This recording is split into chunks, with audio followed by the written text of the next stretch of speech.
வாய கட்டி வைத்த கட்டி உன்னை வளர்த்தனே அப்படின்னு பிள்ளைங்க கிட்ட நம்ம சொல்லுவோம் ஜென்ரலா. நான் இந்த விஷயத்த செஞ்சுதான் என் பிள்ளைங்களை வளர்த்தேன். நான் 86 கிலோல இருந்து 57 கிலோ எப்படி வெயிட்டை குறைச்சேன் அப்படின்றத நான் இந்த வீடியோல சொல்ல போறேங்க. அதுக்கு என்ன சாப்பிட்டேன், எதனால வெயிட் குறைஞ்சது அப்படின்றத நான் இப்போ உங்களுக்கு சொல்றேன். என்னோட 2வது பையன் பிறந்ததுக்கு அப்புறம் பையனுக்கு 5 மாசம் இருக்கிறப்போ எனக்கு ரொம்ப சிவியரான வயிறு வலி வந்தது.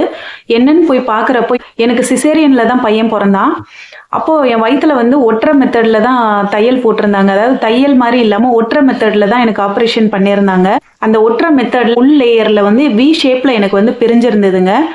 அது ஹெர்னியா அப்படின்ற கட்டத்துக்கு போகாம இருக்கணும் அப்படின்றதுக்காக என்னை ரெகுலரா பெல்ட் போட்டுக்க சொன்னாங்க.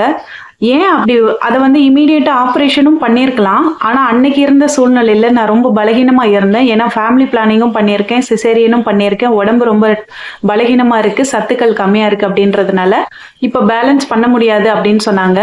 ஆப்ரேஷன் பண்றதுல ஒரு மைனஸ் இருந்தது. அந்த தையல் பிரிஞ்சிருந்தது பாத்தீங்களா, அதை ஆப்ரேஷனா பண்ணணும்னா வலை வச்சுதான் தப்பாங்க. இந்த இதுக்கு இடையில ஒரு வலை மாதிரி வச்சு தப்பாங்கங்க. அதுவுமே நம்ம சேஃபா தான் இருக்கணும். வெயிட் தூக்குறது ஹார்டா நம்ம ஏதாவது ஹெவியா வெயிட் தூக்கி ஏதாவது வேலைகள்லாம் நம்ம செய்யறப்போ அந்த இதுவுமே மறுபடியும் பிரியும் அப்படின்னு சொன்னாங்க. அப்டோமினல் பெல்ட் யூஸ் பண்ணுங்க அப்படின்னு சொன்னாங்க. இந்த பெல்ட் நிறைய பேர் யூஸ் பண்ணியிருப்பீங்க. வயிறு பெருசாகாம இருக்கிறதுக்காக யூஸ் பண்ணியிருப்பீங்க. ஆனா அந்த தையல் பிரிஞ்சிருந்த அந்த கேப் வழியா குடல் வெளியில தள்ளி ஹெர்னியா ஃபார்ம் ஆகாம இருக்கிறதுக்காக நான் யூஸ் பண்ணினேன். அதுவும் எப்படி யூஸ் பண்ணினேன்னா 24 மணி நேரமும் தொடர்ந்து யூஸ் பண்ணிட்டு இருந்தேன். குளிக்கிறப்ப கூட ஒரு பெல்ட் நான் யூஸ் பண்றேன்னா அந்த பெல்ட் ஈரமாயிருச்சுன்னா குளிச்சதுக்கு அப்புறம் உடனே இன்னொரு பெல்ட் அந்த ஈர பெல்ட்டை கழட்டி வச்சுட்டு இன்னொரு பெல்ட் நான் யூஸ் பண்ணணும். அந்த மாதிரி ரெகுலராகவே நான் பெல்ட் கண்டினியூஸாக நான் 24 மணி நேரமும் யூஸ் பண்ணிட்டு இருந்தேன். பிசியோதெரபிஸ்ட்கிட்டையும் அந்த டாக்டர் ரெக்கமெண்ட் பண்ணி அங்கேயும் போய் பார்க்க சொன்னாங்க. அது மூலமா தையல் அந்த விரிசல் இன்னும் பெருசாகாம இருக்கிறதுக்காக அந்த எக்ஸசைஸ் எல்லாம் ஃபாலோ பண்ணிட்டு இருந்தேன். அந்த அப்டமினல் எக்ஸசைஸை நான் இன்னைக்கும் பண்ணிக்கிட்டு தான் இருக்கேன். இப்போ நான் எப்படி வெயிட் குறைச்சேன் அப்படின்றத நான் உங்களுக்கு சொல்றேன். ஏன்னா இந்த விஷயங்கள் ஆல்ரெடி நான் பழைய சேனல்ல சொல்லியிருக்கேன். மோஸ்ட்லி எல்லாருக்குமே இது தெரியும். தெரியாதவங்களுக்கு இந்த விஷயங்கள் இப்பதான் புதுசா பாக்குறவங்களுக்கு இப்பதான் தெரிஞ்சிருக்கும்னு நினைக்கிறேன். இது மாதிரி தொடர்ந்து நம்ம பெல்ட் யூஸ் பண்ணிக்கிட்டு இருந்ததுனால எனக்கு டைட்டா நான் இறுக்கி அந்த பெல்ட்டை நான் போடுறேன் பாத்தீங்களா. அப்படி போடுறப்ப என்ன ஆகும்னா நான் ஒரு இட்லி தான் சாப்பிட முடியும். ஒரு இட்லி சாப்பிட்டதுக்கு அப்புறம் எனக்கு மூச்சு விடுறதுல சிரமம் இருக்கும். அதாவது ஒரு இட்லி சாப்பிட்டா கூட அது வயிறை ஃபில் பண்ண மாதிரி ஆயிரும். எனக்கு மூச்சு விடுறதுல சிரமம் இருக்கும். அந்த பெல்ட் அவ்வளோ டைட்டா போட்டிருக்கோம்ல, இந்த பெல்ட் போட்டாதான் நான் பையனை பார்த்துக்கிறதுக்கு அப்படியே கொஞ்சம் கொஞ்சமா கிச்சன்ல போய் நான் வேலை செய்யறதுக்கெல்லாம் எனக்கு முடியும். இல்லைன்னா அவ்வளோ மோசமா வலிக்கும், பயங்கரமான வலி. அது அந்த அளவுக்கு தாங்க முடியாத அளவுக்கு வலிக்கும். அதனால இந்த பெல்ட்டை நம்ம போட போட நம்ம சாப்பாட்டோட அளவு நமக்கு குறைய ஆரம்பிச்சிருது ஆட்டோமேட்டிக்கா. அப்ப நான் என்ன ஆகுதுன்னா நான் இவ்வளோதான் நான் சாப்பிட முடியும். கொஞ்சமா சாதம், கொஞ்சமா காய் வச்சுதான் சாப்பிட முடியும். அதுக்கு மேல எனக்கு சாப்பிட முடியாதுங்க. சாப்பிட்டா மூச்சு விடுறது கஷ்டமாகும். இன்னொன்னு பாத்தீங்கன்னா வயிறு வலிக்க ஆரம்பிக்கும். அந்த ஹெர்னியா மாதிரி ஃபார்ம் ஆயிடக்கூடாதுன்றதுக்காக டாக்டர் சொன்னதை அப்படியே ஃபாலோ பண்ணிக்கிட்டு இருந்தேன். 5 வருஷம் கிட்ட இந்த பெல்ட்டை ரெகுலரா யூஸ் பண்ணிட்டு இருந்தேங்க. என்னைக்காவது ஒரு நாள் இந்த பெல்ட் இல்லாம வாழணும் அப்படின்ற அளவுக்கு கூட நான் ஆசைப்பட்டிருக்கேன். அதுக்கப்புறம் பாத்தீங்கன்னா அந்த இடுப்புல நம்ம ரெகுலரா பெல்ட் போட்டுக்கிட்டே இருக்கிறதுனால அது அப்படியே நமக்கு ஸ்கின்னை வெட்டும், பயங்கரமா வெட்டி எத்தனையோ தடவை காயங்கள்லாம் ஆயிருக்கு அந்த இடுப்புல. அந்த அளவுக்கு நான் அந்த பெல்ட்டால ரொம்ப கஷ்டப்பட்டிருக்கேன். இப்ப லாஸ்ட் 3 இயர்ஸா அந்த பெல்ட்டை நான் போடவே இல்லை. இந்த பெல்ட் அதுக்கு முன்னால மாசத்துக்கு 2 பெல்ட் நான் வாங்குவேங்க. ஏன்னா நம்ம போட போட என்ன ஆகும்னா இந்த மாதிரி இது லூஸ் ஆயிரும். இப்பதான் நான் இதுக்கு இப்ப நான் யூஸ் பண்றது இல்லைன்றதுனாலதான் இந்த மாதிரி புடிச்செல்லாம் தச்சு வச்சிருக்கேன் பாரு. எனக்கு வயிறு பயங்கரமா வலிக்கும். அந்த டைம்ல நான் இந்த பெல்ட்டை கொஞ்ச நேரம் கட்டிட்டு கழட்டிடுவேன். அப்போ கொஞ்சம் பரவாயில்லாம இருக்கும். அது ஏதாவது நம்ம பாத்திரம் நிறைய விளக்கிட்டு கீழே குனிஞ்சு வீட்டை துடைக்கிறது, பெருக்கிறது, அதுக்கப்புறம் துணியை துவைச்சு நம்ம குனிஞ்சு நிமிந்து துவைச்சு எழுந்தோம்னா அந்த வலி வரும். அந்த டைம்ல மட்டும் இப்போ யூஸ் பண்ணிக்கிறேன். இது ரொம்ப பழசாயிருச்சு. ஆனா நான் இப்ப மாத்துறது இல்லை. ஆனா நான் முன்னால மாசத்துக்கு 2 பெல்ட் யூஸ் பண்ணிட்டு இருந்தேங்க. இப்படி பண்ண பண்ண ஆட்டோமேட்டிக்காக என்னோட வெயிட் வந்து குறைய ஆரம்பிச்சிருச்சு.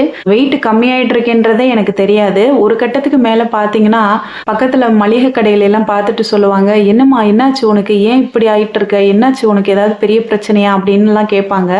என் காது படவே 2 பேர் சேர்ந்தெல்லாம் பேசியிருக்காங்க. இந்த பொண்ணுக்கு ஏதோ பெரிய வியாதி இருக்குது போல் இருக்குப்பா, எப்படி இருக்குது பாரேன் அப்படின்னு சொல்லியெல்லாம் சொல்லுவாங்க. ஏன்னா நான் வெயிட் வந்து 86 கிலோ அப்படின்றது வந்து குழந்தை பிறந்து அந்த உடம்பு ஊதி இருக்கும் பார்த்தீங்களா, அந்த டைம்ல 86 கிலோ நான் இருந்தேன்.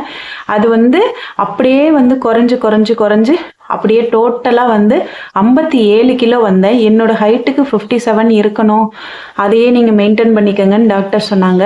அதனால நான் அதை அப்படியே ஃபாலோ பண்ணிக்கிட்டேன். அந்த 57 கிலோவை அப்படியே வச்சிருந்தேன். அது ஒரு கட்டத்தில் வந்து இப்போ ஒரு லாஸ்ட் 2 இயர்ஸில் இந்த ஆக்சிடென்ட்டு, கர்ப்பப்பை பிரச்சனை இந்த மாதிரிலாம் ஆகிறப்ப எனக்கு அது ரொம்ப டவுன் ஆகி 48க்கு போய் இப்போ வந்து அது 54ல் நிற்கிதுங்க. இப்போ நான் 54 கிலோ இருக்கேன். என்கிட்ட வந்து யாராவது ஒரு சிலர் கேட்டிருக்காங்க, எப்படிங்க மெலிஞ்சிங்க அப்படின்னு. அதுக்கு நான் சொன்னேன், உடம்பு ஃபுல்லாக நிறைய வியாதிகள் இருந்ததுன்னா கண்டிப்பாக மெலிஞ்சிடலாம் அப்படின்னு ஒரு தடவை நான் சொல்லியிருக்கேன் ஒரு பொண்ணுக்கிட்ட சிரிச்சுக்கிட்டே. நம்ம வெயிட் லாஸ் ஆகிட்டு இருக்கோன்றதே எனக்கு தெரியாது. இது நம்ம உடம்புல இருக்கிற பிரச்சனைக்காக சாப்பிட முடியாமல் போய் அது மூலமாக வெயிட் குறைஞ்சிட்டு இருக்கிறது தான் இதோட காரணமே. அதுக்கப்புறம் இன்னொரு முக்கியமான காரணமும் இருக்குது. அது என்ன அப்படின்னா, கிட்னியில் 2 பக்கமும் எனக்கு வந்து கல் இருந்ததுங்க. கிட்னி ஸ்டோன் இருந்தது. அது வந்து இன்றைக்கும் தான் அது மெயின்டைன் ஆகிட்டுருக்கு. அப்போ நான் என்ன பண்ணேன்னா, வாழைத்தண்டு இருக்குது பார்த்தீங்களா, அந்த வாழைத்தண்டை ரொம்ப ஹெவியாக அதிகப்படியானதுங்க. டெய்லி வாழைத்தண்டை வாங்கி 10 ரூபாய்க்கு வாழைத்தண்டு வாங்கி அதை அப்படியே பச்சையாக சாறு எடுத்து குடிச்சிக்கிட்டு இருந்தேன்.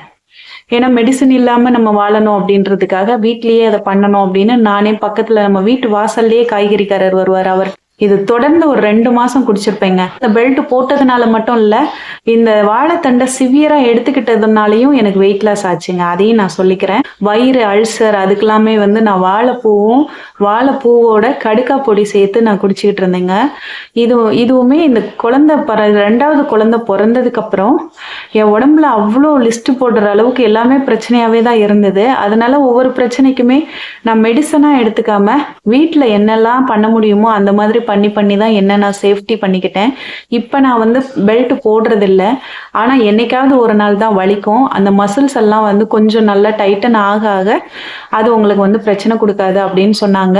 இந்த மாதிரி பிரச்சனை உங்களுக்கு யாருக்காவது வந்ததுன்னா கூட என்ன மாதிரி கூட நீங்கள் பெல்ட் போட்டு கொஞ்சம் நாளைக்கு அப்படியே மெயின்டைன் பண்ணுங்க. அதுக்கப்புறம் அது நல்லா ஒட்டிக்கிட்டதுக்கப்புறம் நீங்கள் வந்து நார்மலாக இருக்கலாம். ஆனால் இதுக்கு எனக்கு வருஷங்கள் ஆச்சு, மாதங்கள் ஆகலை, வருஷங்கள் ஆச்சு. அதுதான் இதில் இருக்கிற கஷ்டமே. வேறு யாராலையும் ரெகுலராக அந்த பெல்ட்டை போட்டுக்கிட்டே இருக்க முடியாது. அது ரொம்ப கஷ்டமாக இருக்கும், எரியும், வலிக்கும். அதோடு தான் போட்டுட்டு இருந்தேன்.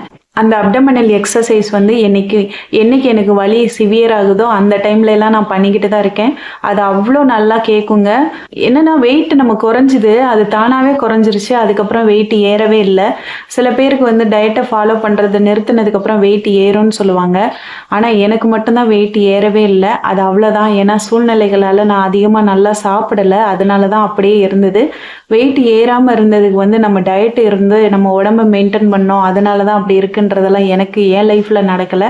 எனக்கு நார்மலாகவே நிறைய பிரச்சனைகள் இருந்தது. அதுக்கப்புறம் பிள்ளைங்களை பார்த்துக்கிறப்போ அந்த மாதிரி டைமில் என்னை பற்றி நான் நிறைய கேர் பண்ணிக்கவே இல்லை. அதனால தான் வெயிட்ன்றது எனக்கு இன்க்ரீஸ் ஆகவே இல்லை. இன்னும் ஒரு 3 கிலோ நான் ஏறிட்டேன்னா கொஞ்சம் நார்மல் வெயிட்டில் நான் இருப்பேன். கொஞ்சம் மயக்கம்லாம் வந்து வர்றது கொஞ்சம் கம்மியாகும். ஹீமோக்ளோபின் லெவலும் கம்மியாக தான் இருக்குது. நல்லா சாப்பிடுங்க. நல்லா சாப்பிட்டுட்டு நல்லா தண்ணி குடிங்க. இந்த கிட்னி ஸ்டோனுக்கு எடுக்கல, வாழைத்தண்டு சாறு மட்டும் எடுக்கல, 3 லிட்டர் தண்ணி ரெகுலராக நான் குடிச்சிக்கிட்டு இருந்தேங்க. இப்போ தான் நான் தண்ணி குடிக்கிறத கம்மி பண்ணிட்டேன் வேலைக்கெல்லாம் போகிறதுனால. எல்லாரும் உடம்பு குறைக்கிறதுக்காக எவ்வளவோ பண்ணுவாங்க. ஆனால் நான் மட்டும்தான் எதுவுமே பண்ணாமல் என் உடம்பை சேஃப்டி பண்ணிக்கிறதுக்கு, என் உடம்புல இருந்த பிரச்சனையை சரி பண்ணுறதுக்காக நான் எடுத்த முயற்சியில் எனக்கு வந்து பயங்கரமான ரிசல்ட் வந்து வெயிட் லாஸ் அப்படின்ற ஒரு விஷயம் கிடச்சிது. இது நானே எதிர்பார்க்காத ஒரு விஷயம். அதுக்கப்புறம் தான் எனக்கு போட முடியாமல் டைட்டாக இருந்த ட்ரெஸ் எல்லாம் எனக்கு வந்து ஃப்ரீயாக இருந்தது. அதுக்கப்புறம் பிடிச்சி தைச்சு அதுக்கப்புறம் போடுற மாதிரி ஆச்சு. இப்படி தாங்க என்னோட உடம்பு இழைச்சி போனதுக்கான காரணம். எல்லாரும் நல்லா சாப்பிடுங்க, ஹெல்த்தியாக சாப்பிடுங்க. கொஞ்சமாக சாப்பிட்டாலும் நல்லா சாப்பிடுங்க. 3 வேளைக்கும் சரியான நேரத்தில் சாப்பிடுங்க. இந்த வீடியோ பிடிச்சிருந்தா மறக்காமல் லைக் பண்ணிக்கோங்க. நன்றி, வணக்கம்.